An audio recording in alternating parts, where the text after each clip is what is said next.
in typical matrix, you have an org chart that goes one way and then you draw dotted lines the other way. And the org chart, I think, is already a problem because it basically says each box is independently responsible for their own goals to their boss.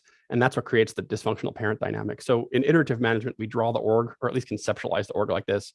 You still need an org chart, but for thinking about how the teams work, remember I said the team has sort of charter. So this team has orange, black, and green. Max is the leader. And so this team exists to deliver orange, black, green. And so you've got people tasked by color with it. And those managers have their own things to deliver. And, like Alice has A, B, and C. And so, they're tasked to deliver it. But what you have going on is you have Alice and Cal arguing over Max's output, as opposed to going to Max to referee a dispute between the two of them, right? So that's straight up management all the way down to the front line, like we talked about.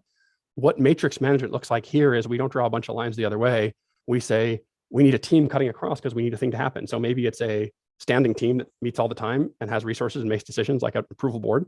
And Alice chairs that in this case, but it pulls across the organization. And that's fine because it shows up on Max's goals. So it shows up on the team's goals. So Bob and Cal will kick in whatever's necessary to get it done, right? Or maybe it's a task force. We have a problem. The problem is, in this case, in the black area. So Bob is the executive sponsor, but let's say B chairs the team because it's his or her problem. And so we can stand up a task force for a week or 2 weeks or a month to come with a recommendation and then dissolve it.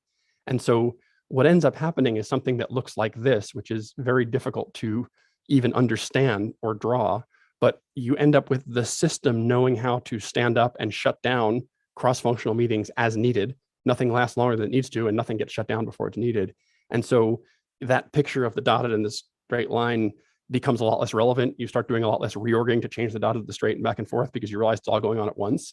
And instead you build a system that can run that way. And that's really, I think, what we bring to the table in terms of matrix management. Is it's not about the dots and dashes. It's about the people and how they represent the different pressures on them in the different forms they're in. So like Alice, in this case, she's going to a lot of meetings, and in all those meetings, she's saying, but this also influences that, and this also influences that, and she's the link.